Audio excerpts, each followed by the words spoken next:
E aí pessoal, beleza? Vamos começar aí nossa terceira semana e agora a gente já tem mais coisas envolvendo eletrostática aqui para falar, né? A gente já está no assunto de eletrostática e já chegamos na equação de Poisson, né? Então vamos discutir algumas propriedades dela. Aqui mais ou menos segue o Griffiths. Eu não estou seguindo a lógica do Griffiths, mas tudo aqui tem no Griffiths também. Tem o Reif também. Height, 3, 2, 1. 3, 2, 1. E aí pessoal, beleza? Vamos começar a nossa nova semana, semana 3, e a gente já tem as equações da eletrostática, né? Já vimos que toda a eletrostática se resume a resolver a equação de Poisson, e agora vamos estudar essa equação, né? Basicamente nada diferente do que tem, por exemplo, no Griffiths ou qualquer outro livro de eletrodinâmica, porque obviamente eu não estou seguindo a sequência do Griffiths, né? Mas a priori tudo tem lá. Então vamos embora. O tema de hoje em particular é falar do teorema da unicidade. Vamos explicar o que é isso. Então aqui só a brincadeira, vamos pegar a equação de Poisson e demonstrar esse teorema. O que seria esse teorema? É mostrar o que você precisa saber do seu sistema a priori para garantir que a solução dele é única. Então, qual informação você tem que ter do sistema para saber que você consegue resolver o problema? É isso, né? Então, saber qual o mínimo de informação que você precisa saber. Então, isso aqui tem a ideia do teorema da unicidade. Ele vai dizer, se eu sei isso, o problema é possível achar a solução do problema. E depois a gente vai, já com o teorema, vamos discutir, digamos, solução para uma carga pontual, um potencial para uma carga pontual e como isso tem uma relação com talvez um ingrediente novo que você nunca tenha ouvido falar, que chama função de Green, mas você vai ver no curso de Física e Matemática. A gente vai discutir a primeira, digamos, parte 1 agora, vai ter a parte 2 um pouco mais para frente, né? E a gente vai terminar com a solução para um problema, para o potencial, né, e consequentemente o campo elétrico, de uma distribuição qualquer de cargas, desde que seja localizada, né? Isso aqui localizada eu vou definir direitinho daqui a pouco. Então vamos embora, para de enrolar, vamos embora. Então bora lá, tem eletrostática, né? Então a nossa eletrostática se resume a isso. Você resolve essa equação, acha o φ, e com o φ você tira o campo elétrico, né? Então, supor que o ρ aqui é um exemplozinho de ρ, vamos supor que você tem um ρ aqui, uma esferinha com um monte de cargazinha positiva, um monte de carga negativa. Então, o ρ é o cara que você sabe, essa distribuição de carga você sabe a priori. Só que esse aqui é dado. Só que essa equação ela é um pouco diferente do que você está acostumado, provavelmente. Não sei, talvez você tenha visto em outro curso. Mas essa é uma equação diferencial parcial, porque ela tem derivada aqui com relação a x, derivada com relação a y, derivada com relação a z. Né? São os derivados parciais. Né? Isso aqui é um pouco diferente do que você está acostumado, por exemplo, para equações diferenciais, eu chamo de EDO, né? Equação diferencial ordinária. Né? Porque na equação diferencial ordinária, como é que você garante que sua solução é única? Né? Geralmente você precisa de condições iniciais, né? Tipo lei de Newton, você dá posição e velocidade, você sabe a curva. Né? Então, o que seria o equivalente aqui, nessa parte? Repara, aqui não tem nem tempo, né? Então não tem ideia de condição inicial, né? Porque isso aqui é estático. Né? Mas a ideia de condição inicial é que você tem a função de um parâmetro, né? X é a função de t. Né? Então você dá x e a derivada de x num t, para um parâmetro fixo. Né? Aqui, repara, vamos supor que você dá φ para um parâmetro fixo, aqui φ é a função de x, y, z. Né? Então, se você fixa x, na verdade você está dando φ numa parede, né? Porque y e z você está mudando. Né? Se você fixa o y, você fixou uma outra parede, né? Porque você está mudando x e z. Se você fixa z, você tem outra parede que você está... outra parede aqui, né? Que digamos que seria x e y, que estão mudando. Então, na verdade, esse, no final dos contos, que você vai precisar é, digamos, de todas essas tampas. Né? Esse é chama de condições de contorno. Né? Então, você vai precisar de um cara no entorno da coisa, condição de contorno aqui, porque a ideia de contorno é que vai ser um cara uma superfície fechada. Né? Então, você vai precisar de informação numa superfície fechada para garantir que a sua solução é única. Nós vamos chegar lá. Né? Então, só para fazer uma revisãozinha, digamos, sua EDO, é para a lei de Newton, tá aqui, né? Então, digamos, você dá posição, no mesmo instante de tempo, você deu x e deu v. Né? Então, você garante que é curva única e você tem aquelas teoremas de unicidade, né? Geralmente em cálculo 4. É complicado mostrar isso, mas ok. Né? Mas a ideia aqui seria assim. Então você resolve esse problema, pegar um x só, né? Você tem, esse cara vai ter, sua solução geral vai ter parâmetros soltos, né? Que você pode colocar em termos x0 e v0. Né? Então cada x0 e v0 você plota aqui uma curva. Né? Então vamos supor que você pegou um t0, né? Aqui e para esse t0 o seu x é x0. Ou melhor, ao invés de falar de tempo, né? Vamos falar de x0 e v0 como independentes. Né? Então quer dizer assim, se eu dou x0, eu digo que a partícula estava na posição x0, x0 que do jeito que está feito é esse cara aqui. Né? Então se você olha essa horizontal, ela corta várias dessas curvas, né, em pontos diferentes. Corta essa aqui, ela corta essa aqui de novo aqui. Né? Então digamos, dá x0 não é suficiente. Né? Um ponto aqui dessa curva não é suficiente para eu terminar com a curva. Mas se você dá também a tangente, né? Então vamos supor que V0 é dado. Se você olha aqui nesse ponto x0, o V0 é outro. Né? Só nesse ponto aqui, onde ele corta em x0 e tem essa tangente V0. Talvez essa tangente V0 seja, vamos supor, a mesma tangente aqui em outro ponto, por exemplo aqui. Não sei se é, mas esse ponto é um outro ponto x. Né? Então o mesmo x0, o mesmo ponto x0 com uma tangente V0, esse cara só toca em um ponto. Né? Então, no caso aqui eu não estou dando T0, eu estou dando o X e o V, mas aqui também, se você consegue isso, você volta aqui e você descobre que o T0 era esse. Então, aqui só para entender que, do jeito aqui meu malandro, que isso aqui define de forma única. Né?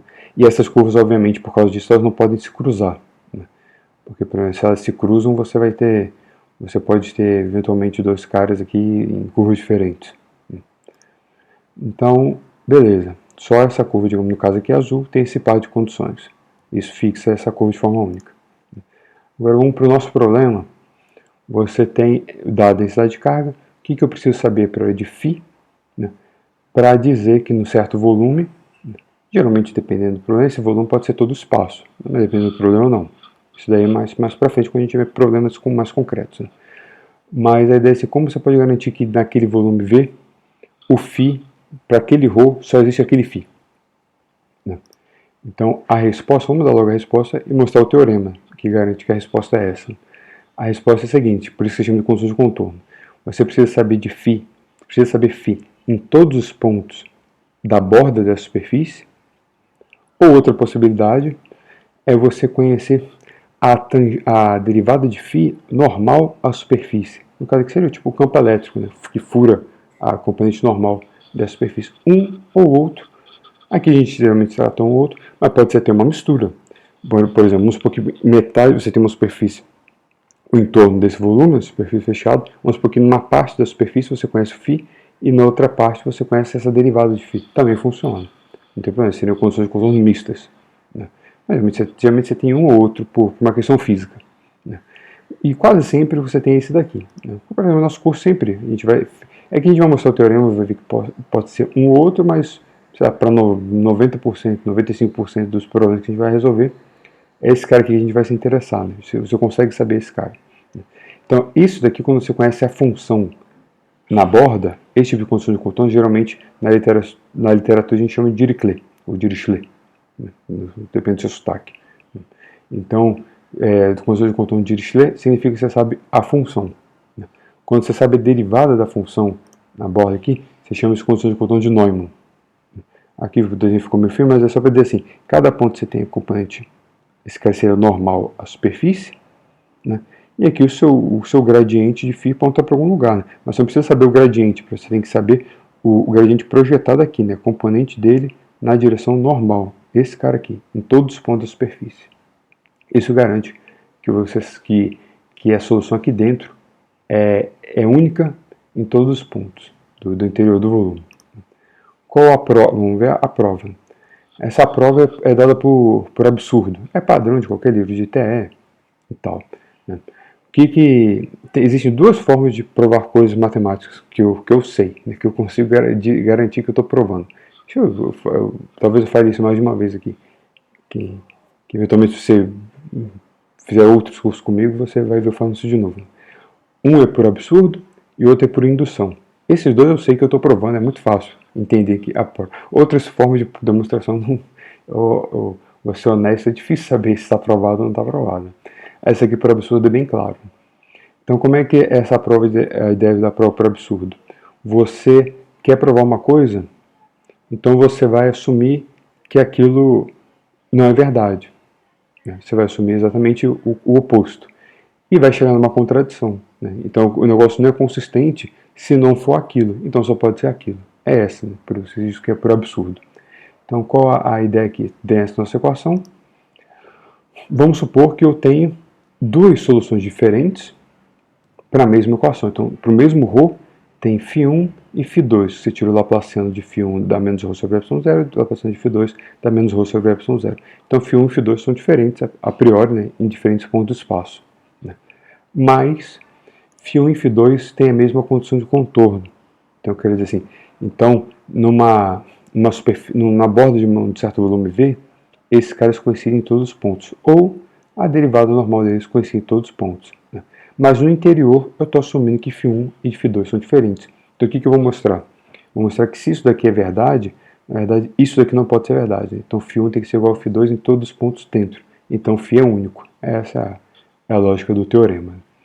Ok? A ideia? Acho que não é tão complicado, mas qualquer coisa, pergunta. Então vamos lá.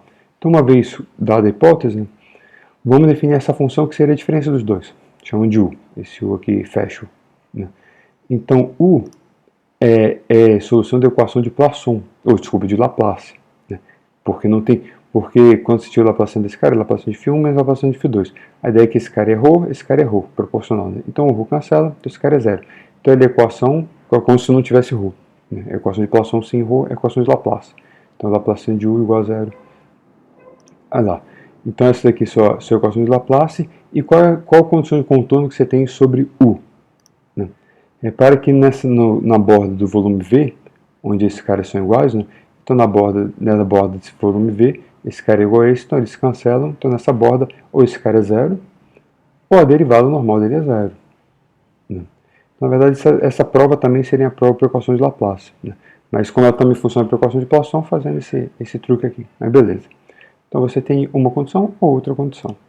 Ou até a mistura das duas, desde que no final você consiga cobrir todo o volume, toda a borda do volume. Então, para mostrar uma propriedadezinha, vamos usar isso que geralmente chama de segunda identidade de Green. Cadê a primeira? Vai ficar para depois. Então, na verdade, é uma coisa bem simples, uma identidade meio óbvia aqui. Se tira o divergente desse vetor, que é uma função, que é um escalar vezes um gradiente. Então, a regra do produto, a derivada desse vezes desse, a derivada desse vezes o outro, mais esse vezes a derivada do outro. Então, aqui, esse cara, Laplaciano, e o produto dos gradientes.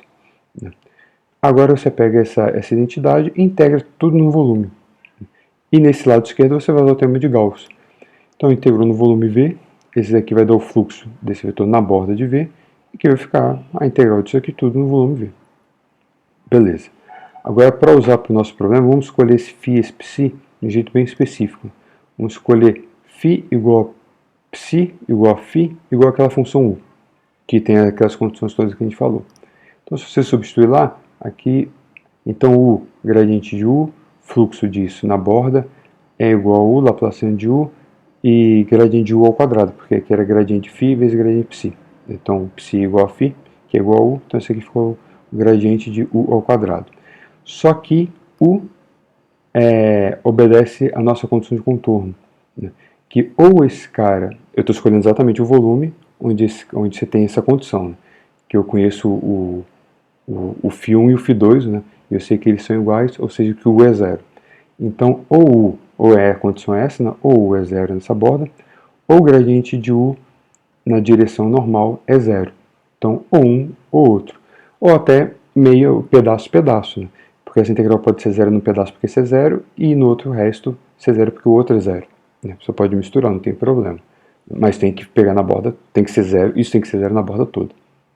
Então, beleza, do lado esquerdo a equação é zero, no lado direito, esse primeiro cara é zero. Por quê? Porque o Laplaciano de u é zero. Então, a sua conclusão é que essa integral no volume é zero. Só que daí? E daí que você está integrando uma quantidade que é positiva definida. E integral é a área sobre a curva. Né? É a área sobre a curva. Então, você está integrando você integrar uma função e o resultado dá zero, a priori não quer dizer que essa função é zero. Né? Por exemplo, seno e cosseno. Você integra seno de 0 a 2π vai dar zero. Mas por quê? Porque numa parte o seno é positivo e na outra parte é negativo. Né? Então você pega essa área da positiva, como a outra área está abaixo da linha, né? Ele então dá uma contribuição negativa e se cancela. Okay? Mas se sua função é positiva definida, toda vez, todo ponto que esse cara for alguma coisa, essa função, todo lugar que essa função não for zero, né, ela vai dar uma contribuição positiva. Então você só soma coisas positivas. Né? Então o único jeito disso aqui dar zero é se o integrando for zero. Né? Então necessariamente isso aqui tem que ser zero. Então o gradiente de u tem que ser zero. Então, mas lembrando que u é φ1 menos φ2. Então, conclusão aqui, se u é zero em todo ponto no interior, né? Então, lembra que a gente está no interior do volume. Então, o U é constante, porque a derivada é zero. Lembrando que esse cara é φ1 menos φ2. Para o caso de condições de Dirichlet, né? Lembra que isso tem que ser todo ponto do volume e na borda. Porque a gente está pegando o seu problema todo é o interior mais a borda. Se você sabe que na borda esse cara é zero, mas esse cara tem o mesmo valor em todo ponto, então ele é zero no interior também. Então, ele é zero em todo ponto dentro de V. Todo ponto em V. Então, se esse cara é zero, lembra que esse cara é φ1 menos φ2, conclusão é que φ1 é igual a φ2. Em todos os pontos dentro do volume. Então, isso aqui é prova do teorema. Essa aqui você chegou na contradição. Né? Você assumiu a priori que esse cara eles eram diferentes, mas o problema só faz sentido, só é consistente se eles são iguais. Né? Então, eles têm que ser iguais. E no caso do Neumann, né, aqui você lembra que esse cara é φ1 menos φ2, né? Então você não tem um jeito de fixar essa constante, mas você simplesmente chegou que φ1 é φ2 mais constante. Só que essa constante não tem sentido físico, né? Porque o que é físico Não consegue, né? É o campo elétrico, que é o gradiente desse cara. Então isso aqui não influencia no campo elétrico. Né? Então você conclui de novo que então, fisicamente, se você conhece a derivada normal em todos os pontos de superfície, né, você resolveu o problema físico. Né? Então, esse cara da pressa pode diferir por uma constante, então eu dou o mesmo campo elétrico em todo ponto do interior. Então, o campo elétrico é único. Então, esse aqui é o teorema da unicidade. Tranquilo? Então, beleza. Então, agora vamos para a segunda parte, segunda perna aqui do vídeo. Então, vamos supor que você tem o seu... vamos começar bem pedestre. Né? Seria o potencial... A gente vai falar de uma distribuição localizada de cargas, vamos começar com uma carga, né, uma carga pontual. Então você tem uma carguinha pontual, a gente já usou aqui tipo teorema de Gauss, forma integral lá, e chegou no seu campo elétrico. Eu só botei esse cara aqui no ponto qualquer, x', né? Eu quero saber o campo elétrico nesse ponto x, esse ponto, esse vetor distância daqui até aqui é x menos x'. E o seu campo elétrico é dado por isso. Beleza, aqui. E agora a questão aqui é eu sei o campo elétrico, porque do jeito que eu aprendi isso em Física 3, né? Agora vamos inverter como do campo elétrico eu tiro o potencial. Né?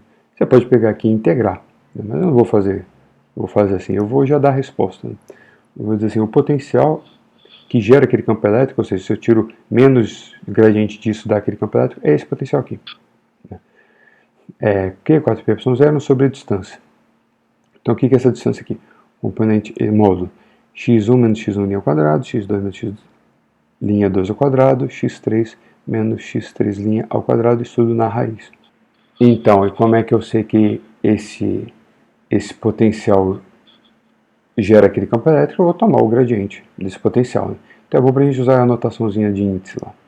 Então, vou pegar esse cara aqui e derivar a componente I. Né? Então vai dar a derivada desse módulo. O que é esse módulo? Né? Para que ele é raiz do produto escalar desse cara com ele mesmo. Né? Então é xj menos xj' vezes ele mesmo. Então esse cara é o quadrado. Por isso que eu botei índice aqui repetido. Então isso aqui é uma soma. Então esse aqui com 1 ao quadrado, mais com 2 ao quadrado, mais com 3 ao quadrado. Aqui na raiz. Então você vai derivar aqui, vai cair menos meio. Aqui tem meio, né, mais 1, então aqui vai ficar esse cara 3 meios. E agora vai derivar aqui dentro. você vai derivar aqui dentro, ficou aqui, eu não botei, faltou espaço, então eu não botei o índice ele vezes ele, eu só botei ele cara ao quadrado. Mas agora tem que derivar aqui. Esse cara você vai derivar, você concorda que vai cair, você vai derivando A vezes A. Então, a derivada do A vezes A, mais a derivada do A vezes A. Então, vai dar duas vezes a derivada disso vezes isso. E a derivada desse cara dá delta IJ. Então, esse cara dá ele de novo aqui, delta IJ, e cai um fator 2, que vai cancelar com esse 2, com esse meio, esse menos fica, né? Então, aqui delta IJ você vai vai fazer a soma em J, né? Então, todo lugar que tem todo J vai ser zero, exceto quando J for I, então aqui no lugar de J vai ficar I, e aqui embaixo é para que esse cara ao quadrado, 3 meios, né? Então dá para cortar o quadrado com esse meio aqui, e esse aqui é o cubo, né? Então ele é menos que 4π0, xi menos x linha I, distância, essa distância aqui ao cubo. Então o campo elétrico é menos isso, né? Então eu tiro esse menos, então o campo elétrico ficou esse, componente I do campo elétrico. Então, o vetor vai ser esse vetor e o módulo desse carinha aqui. Então, deu certinho. Agora, digamos, na equação de Poisson, né, que problema você está resolvendo? Você está resolvendo um problema de uma carga pontual. Você está resolvendo esse problema com ρ sendo delta de Dirac, né, uma carguinha no ponto x'. Agora, você já sabe o potencial. É para isso aqui legal que você vai tirar uma equação matemática importante. Vamos pegar, a gente já resolveu o problema, agora vamos ver jogar esse problema na equação, o que ele me dá. Peguei aqui no lugar de φ, substitui quem é φ, no lugar de ρ, substitui quem é ρ. Aqui é y corta, aqui corta, esse 4π pode jogar para lá, né, e ficou, então que o Laplaciano de 1 sobre R, aqui, é menos 4π delta de R. Essa aqui é uma igualdade matemática importante, que é usada não só em TE, mas em outras coisas também. Isso aqui para 3 dimensões. Fica aqui um desafio você ver o análogo disso para outras dimensões, né? Em geral, seria para D maior ou igual a 3, né? Aqui é D menos 2. Aqui, o fator numérico depende, né? Mas esse o Laplaciano de 1 sobre o cara aqui, D menos 2, é proporcional ao delta de Dirac na dimensão D, né? Agora, para D igual a 2 é uma exceção, para D igual a 2 é o logaritmo, o Laplaciano do logaritmo, que é proporcional ao delta de Dirac. Pensa como é que você poderia fazer isso de forma análoga. É só pegar essa equação aqui de Maxwell e fazer em dimensões diferentes. Você consegue chegar. Fica aí como desafio. Meio ponto, se você quiser fazer. E manda para mim. O nosso probleminha foi, a gente resolveu, digamos, o potencial de uma carga pontual, de um jeito complicado, né? Mas esse não é o assunto. O assunto é um problema arbitrário com uma distribuição localizada de carga, né? O que significa uma distribuição localizada de carga? É esse tipo de situação aqui, né? Significa que você pode ter a distribuição do jeito que for, não interessa, mas existe uma esfera de algum raio, digamos A, e esse raio é finito, né, de forma que você pode imaginar essa esfera, né, e todas as cargas do seu sistema estão dentro da esfera. Então isso daqui é importante, esse conceito, porque se isso daqui for verdade, você pode imaginar uma situação onde você simplesmente está longe de todas as cargas, né? Então você pode estar afastado, bem afastado de todas as cargas do seu sistema. Isso, obviamente, é uma partícula pontual, é um caso desse, né? Você só tem uma partículazinha aqui, mas você poderia ter trocentas partículas aqui dentro, né? Ou uma distribuição uniforme aqui dentro, ou uma distribuição, alguma forma contínua, uma esfera, uma distribuição lá de carga e tal, né? Ou uma barra, um disco, alguma coisa desse sentido, né? Mas você tem esse tipo de estrutura. Isso aqui é o que eu chamo de uma distribuição localizada de cargas. E vamos ver que nesse caso, você conhecer o potencial de uma carga pontual é suficiente para você construir, né, o potencial de qualquer distribuição. Então, a ideia, a gente vai ver daqui a pouco, né, Mas, digamos, você pode perguntar assim, no aspecto técnico, como é que eu posso falar que o que seria garantir que essa distribuição localizada é porque como eu tenho a ideia de que eu posso estar muito longe de distribuição de cargas, eu sempre posso botar meu sistema de referência, digamos, ali dentro, onde estão as cargas, ali perto, né? E quando eu estou muito longe, digamos, eu estou indo para o R, formalmente indo para o infinito, né? Eu estou numa região que não tem carga nenhuma, então lá eu posso andar à vontade que não tem carga nenhuma. Então lá, obviamente, não tem a ideia que você não tem campo elétrico, você está muito afastado do campo elétrico, ele vai caindo com a distância. Então eu posso fixar nessa região o potencial como zero, né? Quando eu estou na região afastada das cargas, né? Então aqui eu tenho uma condição de contorno, né? Então eu estou usando física para botar uma condição de contorno no meu problema. Minha condição de contorno é que quando eu estou muito longe das cargas, as cargas estão em algum ponto x', né? Então x menos x' vai para o infinito, o φ vai a zero, né? Então, na verdade, eu posso, como as cargas são localizadas, eu posso imaginar onde estão esses pontos, né? Muito longe é em qualquer esfera de raio enorme, né? Com relação àquela esfera onde elas estão, né? Então, eu estou numa esfera que eu estou jogando o raio da esfera para o infinito, uma região para o infinito, né? Então, eu estou na borda do espaço. Querendo ou não, o que você fez? Você está fixando o valor de φ em todos os pontos de uma superfície fechada, né? Essa superfície fechada seria uma esfera de raio lá indo para o infinito.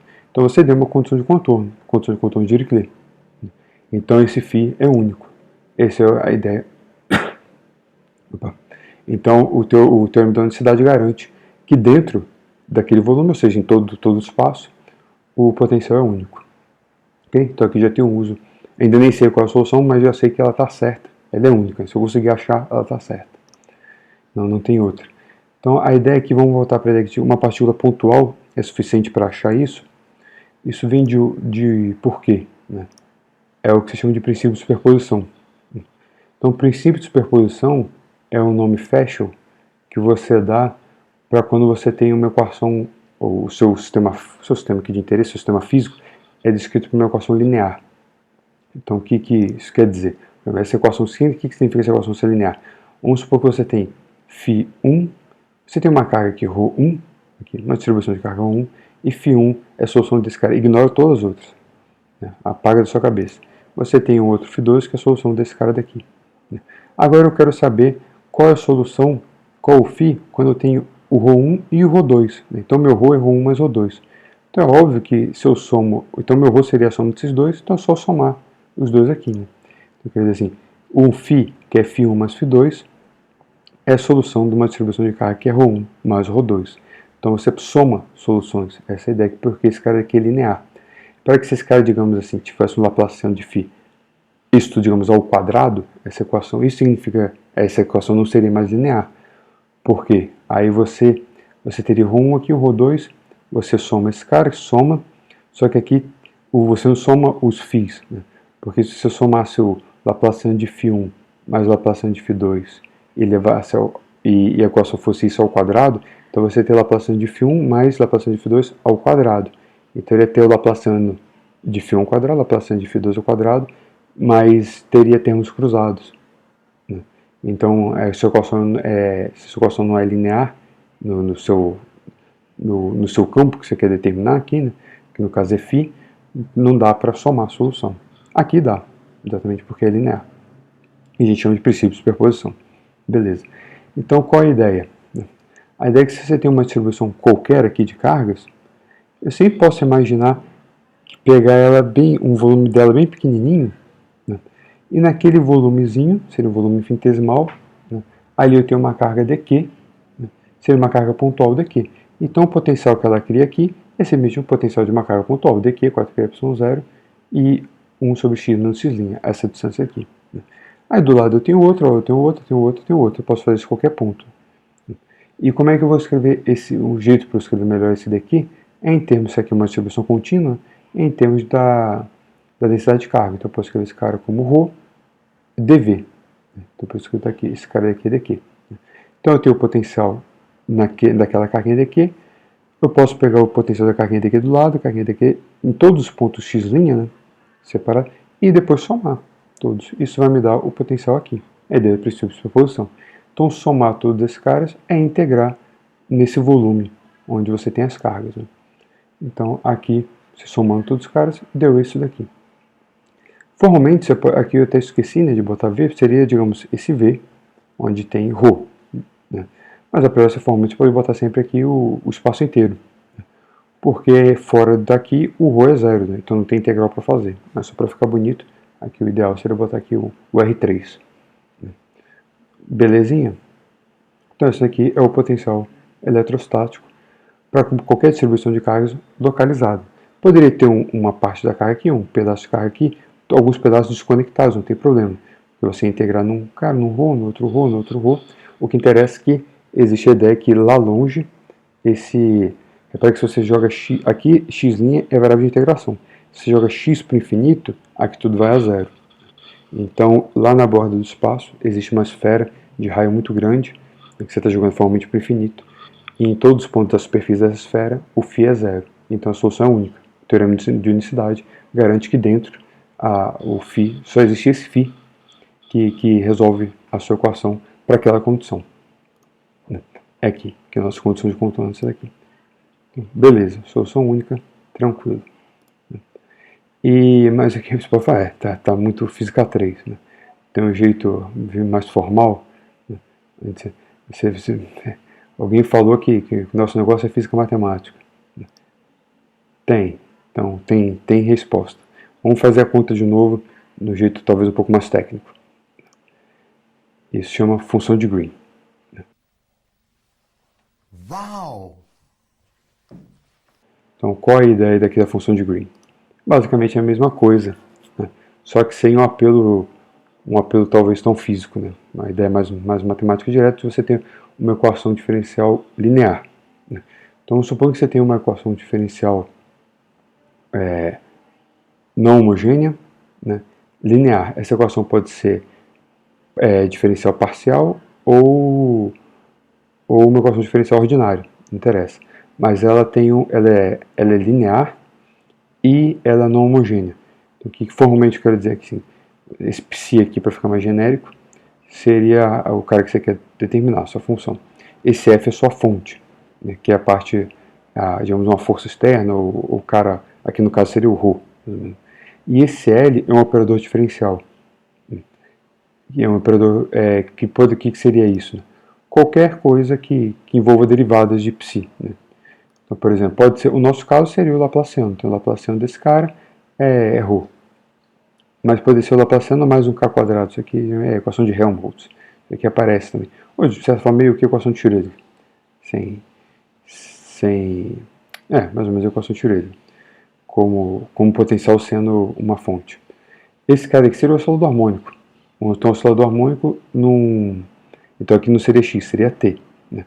Seria um oscilador harmônico forçado, né? Que seria uma força externa. Pode ser uma onda, né? Então uma onda com uma fonte.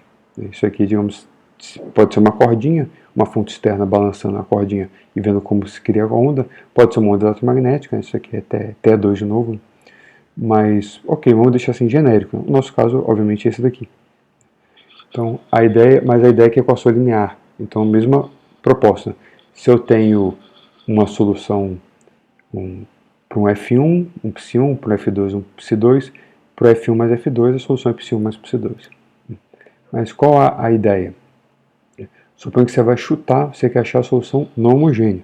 Porque lembra que ali também, talvez faltou ficar claro que você pode somar, o que seria a solução geral desse cara? Um psi homogêneo mais um psi não homogêneo. Quando você atua L no psi homogêneo dá zero. E quando você atua L no psi não homogêneo dá F. Né? Então é para que psi homogêneo mais psi não homogêneo é a solução disso. Né? Porque o não homogêneo dá o F e o homogêneo dá zero. Né? Então na verdade esse método é para achar o cara que te dá o F. Né? Então o não homogêneo. Então a ideia é que a solução não homogênea ela pode ser escrita assim. Isso aqui é um chute. Né? Em termos de uma integral, aqui seria o x', aqui ficou y. Aqui então seria uma função de x vezes a sua fonte.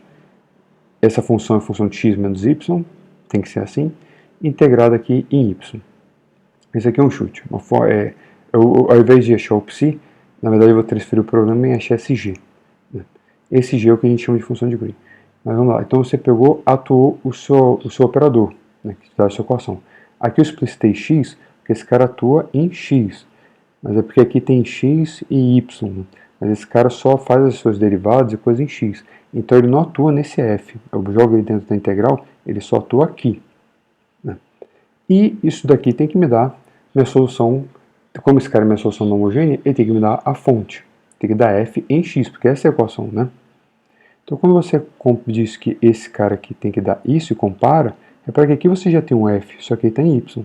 Aqui tem que dar o f em x, e aqui está integrado. Então como é que se transforma esse f em y e f em x dentro dessa integral? É simples a resposta. É que esse cara aqui tem que ser um delta de Dirac. Então se esse cara é delta de Dirac, ele te dá a solução. Então essa aqui é a sua função de Green. Então, na verdade, para você, independente do que seja a sua fonte, para você achar a solução, você só precisa resolver a mesma equação, né, sendo a sua fonte um delta de Dirac. Essa é a ideia da função de Green. Então, a ideia do princípio de superposição. A lógica seria mesmo. Então, na verdade, você está pegando a sua fonte, fragmentando em pedacinhos, né, e naquele pedacinho, ali seria uma fonte um delta de Dirac, pontual. Aí você resolve. Aí outro pontual. Então, na verdade, você está achando um ponto qualquer a solução com a fonte sendo delta de Dirac, está botando a solução aqui, aí está multiplicando por. Aí você fala assim, mas aqui eu estou pegando, digamos, como se fosse uma carga, carga igual a 1. Né? Aí você está pegando esse cara com a carga igual a 1, multiplicando pela carga naquele ponto, né? Que seria o ρ e aqui o dv. Né? Então aqui virou a carga naquele ponto vezes a solução para uma carga pontual, uma carguinha pontual ali de carga 1. Então você achou o potencial naquele ponto. E depois soma. Tudo aí. Então, na verdade, a lógica é a mesma, tem grande diferença, mas aqui é só para dizer que é mais formal. É porque em termos de eletromagnetismo é claro, né? Você fragmenta, pensa em carga e tal, mas isso poderia ser, aqui poderia ser tempo e aqui poderia ser a equação do oscilador. Aí quando você aqui seria um delta de t menos t'. A lógica seria a mesma, só que você está digamos, fragmentando o tempo. Então fica meio confuso pensar, mas matematicamente é simples. Você atuou o operador, esse cara tem que dar esse cara no ponto, então aqui tem que ser um delta de Dirac. Essa é a ideia de função de Green. Então, vamos lá para o nosso caso. Né? A solução homogênea aqui a gente vai deixar isso melhor, né? Mas ela tem que ser zero. Ela é zero porque sim. Né? Mas isso, eu explico isso melhor daqui a pouco. Mas daqui a pouco não, no futuro próximo. Então vamos atuar a nossa ideia de função de Green. Essa aqui é a nossa fonte, para que tem um sinalzinho. Aqui é a função de Green. E agora você chegou e vai atuar o seu Laplaciano. Né? Então, atuando o Laplaciano aqui, tem que dar esse cara em x, então Laplaciano em g. Né? Tem que, aqui a mesma lógica, né? Repetindo a mesma coisa. Então, Laplaciano em g tem que dar o delta de Dirac. Aqui. Então, você precisa dessa equação. Agora, vamos voltar, sei lá, meia hora atrás, né? E ver que você sabe um cara que quando você tira o Laplaciano tem relação com o delta de Dirac. Então, a solução dessa equação, olha, você sabe que o Laplaciano de 1 sobre x menos x' é menos 4π delta de x menos x'. Então, você manda esse menos 4π para cá, né? Então, esse seu g é esse cara aqui, né? Então, você joga ele aqui, atua, deu certo. Então, você descobriu que um g satisfaz isso. Mas perguntar a solução mais geral dessa equação é isso? Não. Aqui a lógica é a mesma. Essa aqui, na verdade, é só a solução não homogênea dessa equação quando a fonte é um delta. Porque, na verdade, repara que você pode aplicar, você pode somar qualquer uma função aqui, arbitrária. Quando você tira o Laplaciano, esse cara dá o delta, vamos supor que o Laplaciano desse f dá zero. Se o Laplaciano de f dá zero, também é a solução. Então, isso aqui, e aqui existem soluções para isso. Então, aqui a solução não é mais geral. Mas vamos só lembrar do termo de unicidade. O termo de unicidade diz que a solução é única da condição de contorno. Para que essa solução daqui se joga x para o infinito, né? Então existe uma esfera lá do raio infinito, mas esse cara aqui dá zero. Né? Então eu quero, como eu vou atuar esse problema, se pensar, né? Você está pensando no seu problema que você está pensando numa distribuição contínua localizada. Então cada pedacinho ali é uma carguinha localizada. Então se cada uma delas obedece a essa condição de contorno, a soma também vai obedecer a mesma condição de contorno. Então, se esse cara, então a função de Green tem que obedecer a condição de contorno, aqui, nossa condição de contorno de Dirichlet. Né? Então, se ele obedece, Então aquela solução G, essa solução G, pelo termo de necessidade, é única, né? Então o G é só isso mesmo, não tem mais nada para acrescentar. O teorema garante que a solução é essa, né?